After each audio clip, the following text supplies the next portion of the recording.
Friends, எல்லோரும் நல்லா இருக்கீங்களா? நானும் நல்லா இருக்கேன். ஹாப்பியாக இருங்க. இன்றைக்கி காலையில் நம்ம வீட்டில் பிரேக்ஃபாஸ்ட் என்ன செய்ய போகிறோன்னா, கோதுமை ரவா உடச்ச ரவாயில் உப்புமா செய்ய போகிறோம். இங்கே கர்நாடகாவில் வந்து பன்சி ரவான்னு சொல்லுவாங்க. தமிழ்நாட்டில் கோதுமை ரவான்னு சொல்லுவாங்க. இது கோதுமை ரவா ஒரு கப்பு எடுத்திருக்கேன். அதோடு ஒரு பெரிய தக்காளி ஒரு தக்காளி எடுத்திருக்கேன். 2 மீடியம் சைஸ் வெங்காயம் எடுத்திருக்கேன். கொத்தமல்லி, பச்சை மிளகாய் 3, கொத்தமல்லி கொஞ்சம், கருவேப்பிலை கொஞ்சம், இஞ்சி பூண்டு பேஸ்ட்டு 1 ஸ்பூனு, 1/4 ஸ்பூன் மஞ்சத்தூள், கேரட் பீன்ஸு வேக வச்சுருக்கேன். இது லவங்கம், பட்டை, ஏலக்காய், பிரியாணி இலை ஒரு 3 எடுத்துக்கிடுங்க. சில்லி பவுட்ரு ஒரு 1/2 ஸ்பூன் எடுத்திருக்கேன். உங்களுக்கு காரத்துக்கு ஏற்ற மாதிரி நீங்கள் எடுத்துக்கோங்க. நான் 1/2 ஸ்பூன் எடுத்திருக்கேன். தேவையான அளவு கல்லுப்பு. இவ்வளோ தான் நம்மளுக்கு தேவையான பொருட்கள். இது வந்து நம்ம செய்முறை எப்படின்னு பார்க்கலாம் வாங்க. இப்போ பேன் அடுப்பில் வச்சுக்கலாம். ஸ்டவ் ஆன் பண்ணிக்கலாம். பேன் அடுப்பில் வச்சுட்டு நம்ம ஆயில் ஊற்றிக்கலாம். ஒரு 4லேருந்து 5 ஸ்பூன் ஆயில் ஊற்றிக்கலாம். இப்போ ஆயில் காஞ்சிடுச்சு. ஆயிலில் பட்டை, லவங்கம், ஏலக்காய், பிரியாணி இலை போட்டுக்கலாம். இது கொஞ்சம் ஒரு 2 நிமிஷம் வதங்கணும். இப்போ நம்ம வெங்காயம் ஆனியன் சேர்த்துக்கலாம்.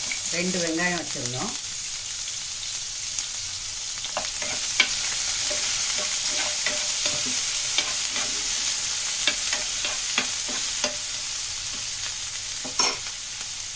இஞ்சி பூண்டு இதிலே சேர்த்து அப்போ தான் பச்சை வாடை போகும்.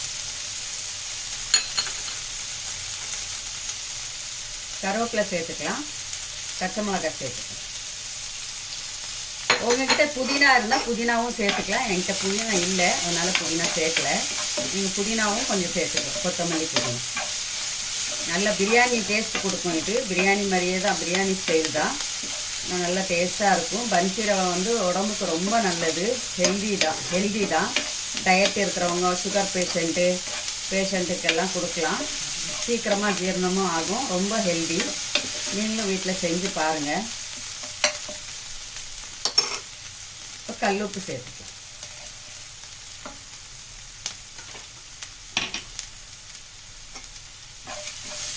வெங்காயம் கொஞ்சம் வதங்கினதும்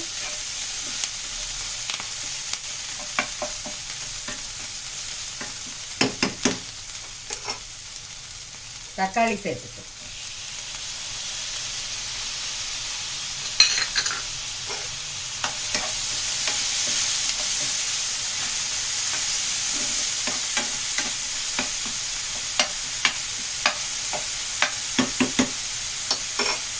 மஞ்சத்தூள் சேர்த்துக்கலாம். இப்போ தக்காளி வெங்காயம் வதங்கட்டும் பார்க்கலாம். வெங்காயம் தக்காளி நல்லா வதங்கிடுச்சான்னு பார்க்கலாம். நல்லா மேஷ் ஆகிடுச்சு. வெங்காயம் தக்காளி நல்லா வதங்கிடுச்சு.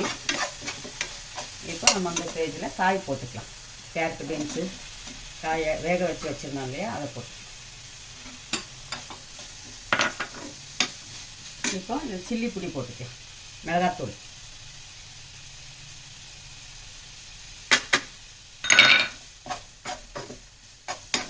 போட்டு 2 நிமிஷம் அந்த பச்சை வாடை போகிற வரைக்கும்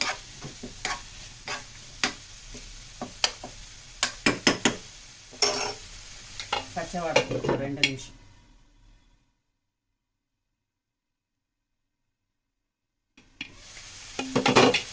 இப்போ வந்து நம்ம ரவை எடுத்தோம்ல கப்பு, அந்த கப்புக்கு 3 கப்பு தண்ணி ஊற்றிக்கணும்.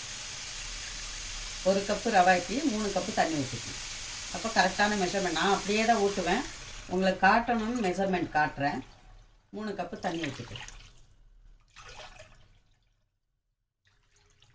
உங்களுக்கு காட்டணும் தான் மெஷர்மெண்ட் காட்டுறேன். எல்லாம் அப்படியே தான் ஊற்றிக்கிறது. இப்போ தண்ணி கொதிக்கட்டும் பார்க்கலாம். தண்ணி கொதிக்குதான்னு பார்க்கலாம். தண்ணி கொதிக்குது. இந்த ஸ்டேஜில் நீங்கள் உப்பும் செக் பண்ணிக்கலாம்.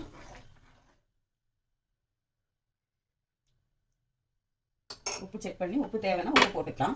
எனக்கு கொஞ்சம் தேவைப்படுது, போட்டுக்கலாம். இப்போ தண்ணி கொதிக்குது. நம்ம ரவை சேர்த்துக்கலாம். ரவையை கைவிடாமல் கிளறணும், எல்லாம் கட்டி விடணும். நம்ம ரவையை கொஞ்சம் கொஞ்சமாக போட்டு கைவிடாமல் கிளறிட்டே வரணும்.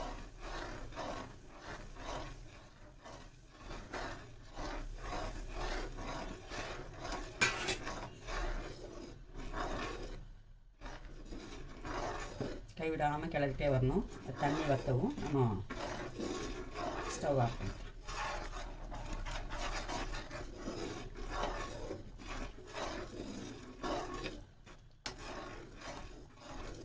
எப்படி கலர்ஃபுல்லாக இருக்குது பாருங்கள். கேரட்டு, பீன்ஸு, தக்காளி, வெங்காயம் எல்லாமே கலர்ஃபுல்லாக இருக்குது. கையில் தெறிக்கும், கொஞ்சம் கவனமாக இருங்க. அந்த கொதிக்கும் போது கையில் தெறிக்கும், சூடுபடும்.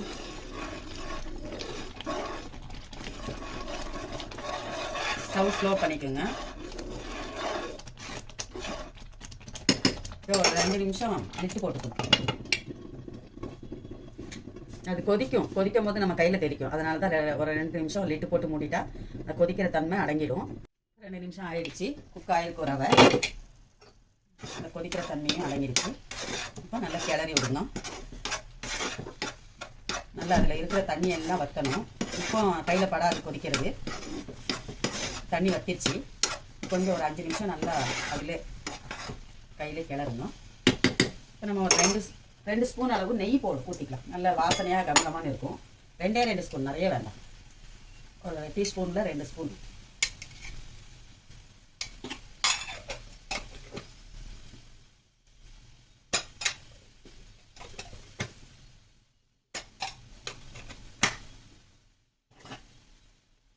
நல்லா கிளறிக்கணும். நெய் போட்டு நல்லா கிளறி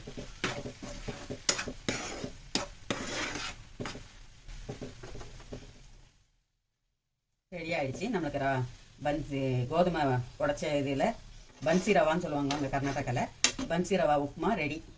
பிரியாணி ஸ்டைலில் செஞ்சுருக்கேன் நான்.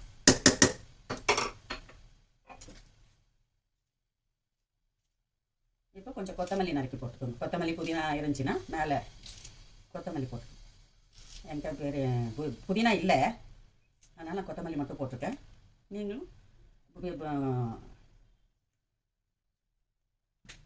புதினா இலை இருந்துச்சுன்னா நீங்களும் போட்டுக்கோங்க. என்கிட்ட புதினா இலை இல்லை. இப்போ பன்சி ரவா உப்புமா ரெடி ஆகிடுச்சு. இப்போ நீங்களும் செஞ்சு பாருங்கள். கமெண்ட் பண்ணுங்கள், எனக்கு எப்படி இருக்குன்னு சொல்லுங்கள். லைக் பண்ணுங்கள், ஷேர் பண்ணுங்கள். எங்கள் பெப்பர் சமையல் சேனலுக்கு சப்போர்ட் பண்ணுங்கள். நீங்களும் செஞ்சு பாருங்கள். இன்ஷா அல்லாஹ் உங்களுக்காக நான் துவா செய்கிறேன், எங்களுக்காக நீங்கள் துவா செய்யுங்க. அடுத்த வீடியோவில் சந்திப்போம். அஸ்ஸலாமு அலைக்கும். பன்சி ரவா உப்புமா ரெடி.